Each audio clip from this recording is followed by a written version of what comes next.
Hi everyone, the Simple Dad here. In this video, I'll show you how to add items to a photo using Sketch to Image. So this is one of the most exciting AI-powered creative tool in One UI 8.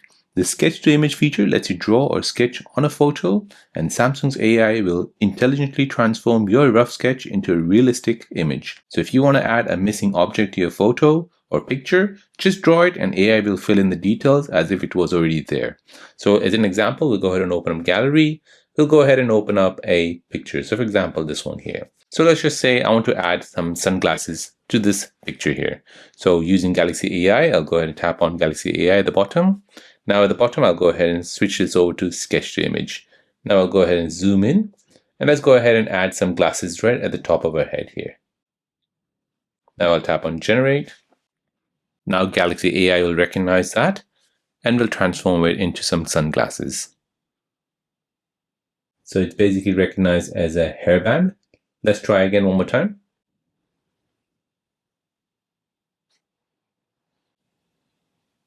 And there you go. So as you can see, some glasses has been drawn onto the person here. So the first attempt was basically a hairband. However, in my second attempt, when the drawing got a bit better, it basically recognized it as a glasses. So with this, you have creative freedom. So it enhances your photo with new elements and that blends seamlessly into the scene. You have AI precision. So even a rough doodles are turned into lifelike results using the Samsung's generative AI. This is perfect for social media and no need for any external apps. So there you go, guys. That's how to add items to a photo using Sketch to Image on your Samsung Galaxy device.